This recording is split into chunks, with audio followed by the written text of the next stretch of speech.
Hi, இன்றைக்கி Sunday ஸ்பெஷலாக நாங்கள் காடை கிரேவி பார்க்க போகிறோம். அதுக்கு ஒரு எண்ணெய் சட்டி வச்சுருக்கேன், கொஞ்சம் கடலெண்ணெய் காஞ்சிருச்சு. இப்போ தாளிப்பு தேவையான பிரிஞ்சி எல்லாம், கொஞ்சம் கல்பாசி, ஒரு ஸ்டார் அனீஸ் எடுத்துருக்கேன், கொஞ்சம் சோம்பு எடுத்துருக்கேன். அதை சேர்த்துருக்கேன்.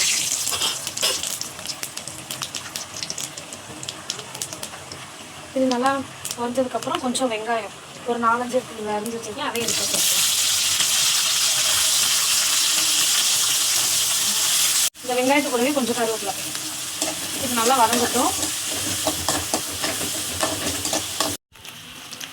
வெங்காயம் மிளகு நல்லா வதங்கிடுச்சு. இப்போ ஒரு 3 ஸ்பூன் இஞ்சி பூண்டு பேஸ்ட்டு சேர்த்துப்போம்.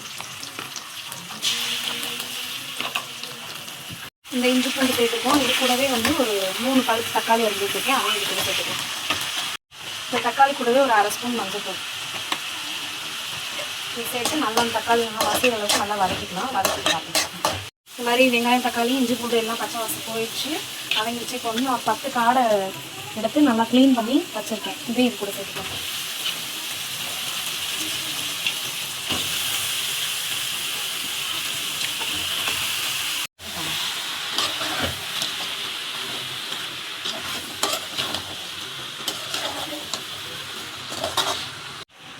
காடை நல்லா வதங்கிடுச்சு.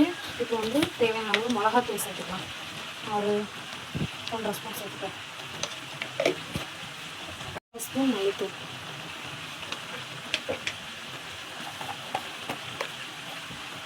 1/4 ஸ்பூன் சோம்புத்தூள், ஜீரகமும் மிளகும் நல்லா வறுத்து பொடி பண்ணி வச்சுருக்கேன், அது ஒரு 1/2 ஸ்பூன் சேர்த்துக்கலாம்.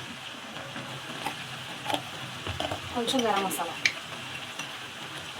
ஒரு 1/2 ஸ்பூன் சேர்த்து நல்லா கலந்து விட்டுக்கலாம்.